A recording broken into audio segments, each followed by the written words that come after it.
Sir, വരാൻ പോകുന്ന നിയമസഭാ തെരഞ്ഞെടുപ്പിലേക്ക് അരയും തലയും മുറക്കി വമ്പൻ പ്രഖ്യാപനങ്ങളും അതുപോലെ തന്നെ സ്ഥാനാർത്ഥികളെ നിർണ്ണയിക്കുന്ന സ്റ്റാർ കാൻഡിഡേറ്റ്സിനെ എവിടെയൊക്കെ നിയമിക്കണം എന്നൊക്കെയുള്ള രീതിയിൽ തലപുകഞ്ഞ് ആലോചിക്കുകയാണ് നമ്മളെ മുന്നണികളെല്ലാം. അപ്പോൾ എന്റെ ചോദ്യം എന്ന് പറയുന്നത്, വരാൻ പോകുന്ന തെരഞ്ഞെടുപ്പിൽ എന്തൊക്കെ സർപ്രൈസുകളാണ് ഓരോ മുന്നണിയും കരുതി വെച്ചിട്ടുള്ളത്? അല്ലെങ്കിൽ ഈ തെരഞ്ഞെടുപ്പിനെ ഏത് രീതിയിലായിരിക്കും UDF-ഉം അല്ലെങ്കിൽ LDF-ഉം ഉൾപ്പെടെ നേരിടാൻ പോകുന്നത്? കേരളത്തിന്റെ ആസന്നമായിരിക്കുന്ന നിയമസഭാ തെരഞ്ഞെടുപ്പില് 3 മുന്നണികളും വളരെയേറെ നിർണായകമായ ഒരവസ്ഥയിലാണ് ഇന്ന് ഉള്ളത്. LDF-നെ സംബന്ധിച്ചിടത്തോളം അവർ പറയുന്നത് ഭരണ തുടർച്ച മൂന്നാമത് എന്നുള്ളതാണ്. എങ്കിൽ പോലും സത്യത്തിൽ അവരുടെ ഉള്ളിന്റെ ഉള്ളിൽ ഈ കമ്മ്യൂണിസ്റ്റ് പ്രസ്ഥാനവും കമ്മ്യൂണിസ്റ്റ് ഭരണകൂടവും അവസാനിക്കുമോ എന്നുള്ള ഭയമാണ് അവരെ ഭരിക്കുന്നത്. എന്ന് പറഞ്ഞാൽ പിണറായി വിജയനെയും കൂട്ടാളികളെയും ഭരിക്കുന്നത്. പിണറായി വിജയന്റെ കൂടെ നിന്നാൽ തടി രക്ഷിക്കാൻ കഴിയുമോ എന്നുള്ളൊരു ഭയം ഘടകകക്ഷികൾക്ക് എല്ലാവർക്കും ഉണ്ട്. അവർ പറയുന്നില്ല എന്ന് മാത്രമേ ഉള്ളൂ. അപ്പോൾ ഘടകകക്ഷികളായിട്ടുള്ള CPI ആണെങ്കിലും കേരള കോൺഗ്രസ് മാണി ആണെങ്കിലും മറ്റു പാർട്ടികളാണെങ്കിലും പിണറായി വിജയന്റെ കൂടെ ഇത്തവണ മുങ്ങുന്ന കപ്പലിൽ കപ്പിത്താനോടൊപ്പം മുങ്ങാം എന്നുള്ള ഒരു ഭയപ്പാടോടു കൂടിയാണ് ഇടതുപക്ഷത്തിലെ ഘടകകക്ഷികളുടെ അവസ്ഥ. എന്നാൽ UDF-നെ സംബന്ധിച്ചിടത്തോളം ഞാൻ പറയുന്നു, UDF-നെ സംബന്ധിച്ചുള്ള ആശങ്ക VD സതീശനോ അല്ലെങ്കിൽ രമേശ് ചെന്നിത്തലയ്ക്കോ അതല്ലെങ്കിൽ കോൺഗ്രസിലെ മറ്റാർക്കെങ്കിലുമോ ഉള്ളതിനേക്കാൾ ഉപരി കോൺഗ്രസ് ഇത്തവണയും കൂടി ജയിച്ചില്ല എങ്കിൽ തല പോകാൻ പോകുന്നത് VD സതീശന്റെ അല്ല, അല്ലെങ്കിൽ കേരളത്തിലെ കോൺഗ്രസ്സുകാരുടെ ആരുടെയും അല്ല. അത് സാക്ഷാൽ രാഹുൽ ഗാന്ധിയുടെയും പ്രിയങ്ക ഗാന്ധിയുടെയാണ്.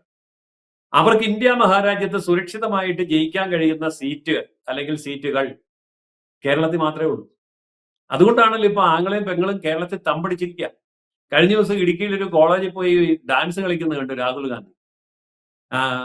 ചേച്ചി എവിടെയാ ഡാൻസ് കളിക്കാൻ പോയെന്നുള്ളത് ഇനി അടുത്ത ദിവസം പത്രത്തിൽ വരുമ്പോൾ നമുക്കറിയാം.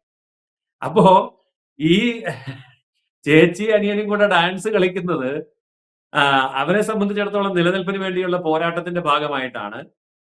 പക്ഷേ കേരളത്തിലെ കോൺഗ്രസിന്റെ ഒരു അവസ്ഥ വെച്ച് നോക്കിയാൽ കോൺഗ്രസ് പാർട്ടിയെ സംബന്ധിച്ചിടത്തോളം ഇപ്പോ അവർക്ക് ഈ മുന്നണിയെ നിലനിർത്തിക്കൊണ്ട് പോകണം. പക്ഷെ ഏറ്റവും വലിയൊരു കടമ്പ നിൽക്കുന്നത് യഥാർത്ഥത്തിൽ ഈ കോൺഗ്രസിനെ ജയിപ്പിച്ചാൽ ലീഗിന് ഭരണം കൊടുക്കാം എന്നുള്ള അവസ്ഥയിലാണ്.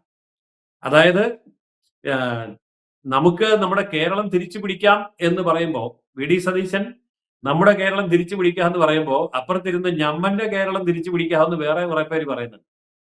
അതായത് അധികാരത്തിൽ വന്നാൽ സംഭവം മുഖ്യമന്ത്രി സ്ഥാനമൊക്കെ കോൺഗ്രസിന് കിട്ടും, ഉപമുഖ്യമന്ത്രി സ്ഥാനം ലീഗിന് കൊടുക്കണം എന്നതിനേക്കാൾ വലിയൊരു യാഥാർത്ഥ്യം കാശുണ്ടാക്കാനും അധികാരം ഉപയോഗിക്കാനും കഴിയുന്ന സകല വകുപ്പുകളും മുസ്ലിം ലീഗിന് കൊടുക്കേണ്ടി വരും.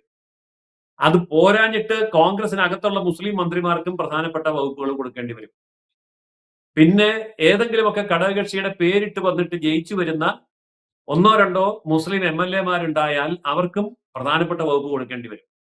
ചുരുക്കി പറഞ്ഞാൽ മുഖ്യമന്ത്രി പദം ആലങ്കാരികമായിട്ട് വഹിച്ചുകൊണ്ടിരിക്കാമെന്നല്ലാതെ കാര്യഗൗരവമുള്ള സാമ്പത്തികമുള്ള അധികാരം പ്രയോഗിക്കാൻ കഴിയുന്ന സകല വകുപ്പുകളും മുസ്ലിം മന്ത്രിമാർക്ക് അടിയറ വെക്കാൻ പോകുന്ന ഒരു ലക്ഷ്യമാണ് UDF-നുള്ളത്.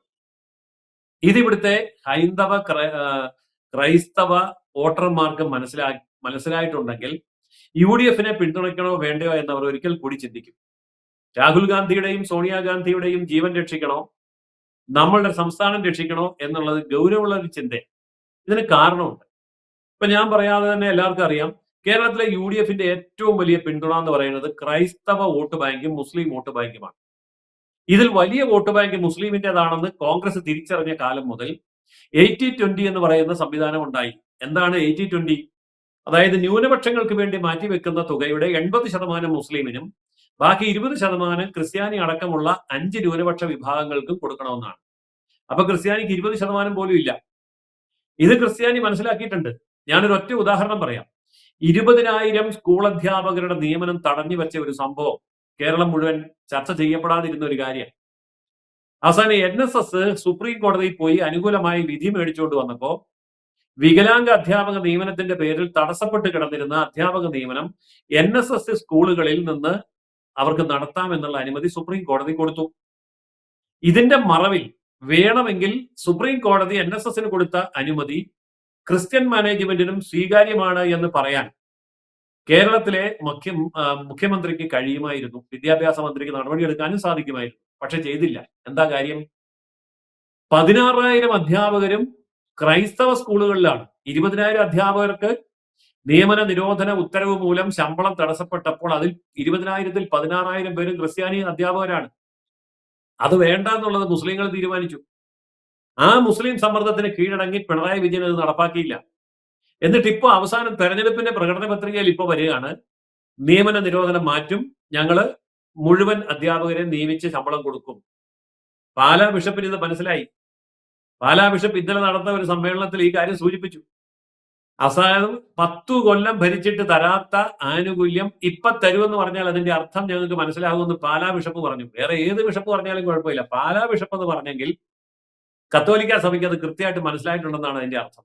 എന്ന് പറഞ്ഞാൽ ആ പരിപ്പ്, ഇടതുപക്ഷത്തിന്റെ പരിപ്പ് കത്തോലിക്ക സഭയിൽ വേവുകയില്ല എന്ന് പറഞ്ഞാൽ അതിന്റെ അർത്ഥം എന്താ? പാലാ ബിഷപ്പ് എന്ന് ഞാൻ എടുത്തു പറയാൻ കാര്യം KM മാണിയുടെ മകൻ ജോസ് കെ മാണിയുടെ നില ഭദ്രമല്ല, സഭയുടെ സപ്പോർട്ട് കിട്ടുകയില്ല എന്ന് മുഖത്ത് നോക്കി പറഞ്ഞു.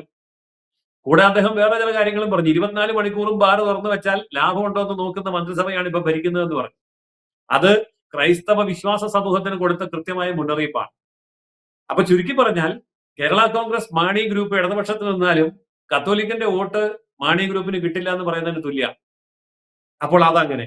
അപ്പൊ ശരിക്കും പറഞ്ഞാൽ ഇവിടുത്തെ ക്രൈസ്തവ വോട്ട് ബാങ്കിൽ ഇനി വലിയ പ്രതീക്ഷയൊന്നും UDF-ന് വേണ്ട. മുസ്ലിം വോട്ട് ബാങ്ക് എന്ന് പറയുന്നത് UDF-ലുണ്ട് ഏറ്റവും പ്രധാനപ്പെട്ട രീതിയിൽ. ഇടതുപക്ഷത്തില് മുസ്ലിമിനുണ്ടായിരുന്ന വിശ്വാസം നഷ്ടപ്പെട്ടിരിക്കുന്നു എന്നുള്ളതാണ് മറ്റൊരു വശം. അപ്പോൾ ഇസ്ലാമിക വോട്ട് ബാങ്ക് എവിടത്തേക്ക് പോകുമെന്ന് ഇപ്പൊ പറയാൻ പറ്റില്ല. അത് കുറച്ച് ഇടതുപക്ഷത്തേക്ക് പോവാം, കുറച്ച് UDF-ലേക്ക് പോവാം. അങ്ങനെ പോയാൽ ഇസ്ലാമിക വോട്ട് കൊണ്ട് മുസ്ലിങ്ങൾക്ക് ഒരു ഗുണവുമില്ല. പൊളിറ്റിക്കൽ ഇസ്ലാം വളരെ വ്യക്തമായിട്ട് പറയുന്നുണ്ട്, BJP-യെ പരാജയപ്പെടുത്താൻ കഴിയുന്ന മണ്ഡലങ്ങളിൽ ആർക്കാണോ മുൻതൂക്കം അവർക്ക് ഞങ്ങൾ വോട്ട് ചെയ്യും എന്ന് പൊളിറ്റിക്കൽ ഇസ്ലാമിസ്റ്റ് പാർട്ടികൾ പറയുന്നുണ്ട്. അതായത് SDPI അടക്കമുള്ളവര്, PFI അടക്കമുള്ളവര്, വെൽഫെയർ പാർട്ടി അടക്കമുള്ളവര്, PDP അടക്കമുള്ളവര്, അങ്ങനെയുള്ള ഇസ്ലാമിക തീവ്രവാദ പാർട്ടികളെല്ലാം തന്നെ പറഞ്ഞ നയം എന്താണ്? BJP-യെ തോൽപ്പിക്കാൻ പറ്റുന്ന രീതിയിൽ ഞങ്ങൾ വോട്ട് ചെയ്യും. ഇന്നലെ വരെ ഇവരിത് പറഞ്ഞിട്ടില്ല. ഇന്നലെ വരെ പറഞ്ഞെന്താ? ഞങ്ങൾ ഇടതുപക്ഷത്തിന്റെ കൂടെയാണ് എന്ന് 2 പാർട്ടി പറയും, വേറെ 2 മുസ്ലിം പാർട്ടി പറയും ഞങ്ങൾ UDF-ന്റെ കൂടെയാണ്. ഇപ്പൊ ഇവരാരും അത് പറയുന്നില്ല. UDF-ഉം പറയുന്നില്ല, LDF-ഉം പറയുന്നില്ല. പറയുന്നത് എന്താണ്? വ്യക്തമായിട്ട് പറഞ്ഞല്ലോ.